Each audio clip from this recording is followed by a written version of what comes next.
যে ফর্মটা আছে এটা সংবিধান সংস্কার পরিষদ সদস্যদের শপথ ফর্ম। আমরা কেউ সংবিধান সংস্কার পরিষদের সদস্য হিসেবে নির্বাচিত হইনি এবং সংবিধানে এটা এখনো ধারণ করা হয়নি। জাতীয় সংসদের সদস্য হিসেবে আপনাদের শপথ পাঠ পরিচালনা করবেন সংবিধান অনুযায়ী 148 আর্টিকেল 2A অনুসারে স্পিকার এবং ডেপুটি স্পিকার অথবা তাদের মনোনীত প্রতিনিধি কর্তৃক 3 দিনের মধ্যে যে শপথ করানোর বিধান রয়েছে সেটা পার হয়ে যাওয়ার পরে পরবর্তী 3 দিনের প্রথম দিনে সাংবিধানিকভাবে সিইসি প্রধান নির্বাচন কমিশনার এম্পাওয়ার্ড ক্ষমতাপ্রাপ্ত হয়ে তিনি আজকে শপথ পরিচালনা করবেন। বিধায় আমরা সদস্যদের শপথ পত্র বা ঘোষণাপত্র এই সাদাটাতে আমরা দস্তখত করব শপথ নেয়ার পরে। এখানে আপনাদেরকে বলা হয়েছে আমি ...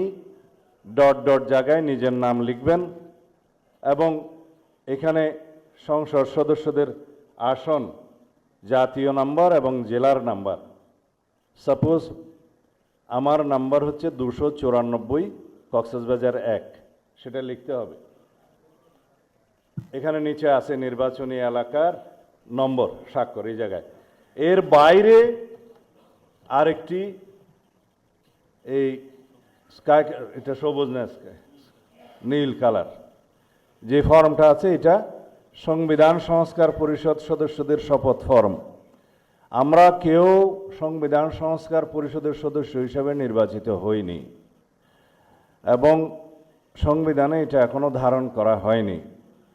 গণভোটের রায় অনুযায়ী সংবিধান সংস্কার পরিষদ গঠিত হলে সেটা সংবিধানে আগে ধারণ করতে হবে এবং সংবিধান সংস্কার পরিষদের সদস্যকে কে শপথ নেয়াবেন সেটা বিধান করতে হবে এবং কোন এরকম ফর্ম এটা সংবিধানে নেই।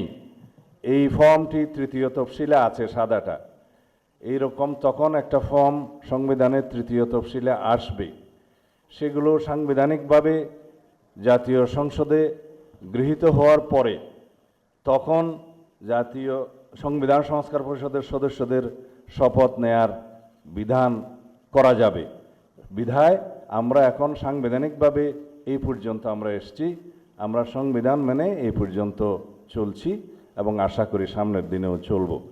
আমি মাননীয় চেয়ারম্যানের নির্দেশে ওনার উপস্থিতিতে আপনাদেরকে এই আমাদের দলীয় সিদ্ধান্তটা জানালাম। ধন্যবাদ সবাইকে।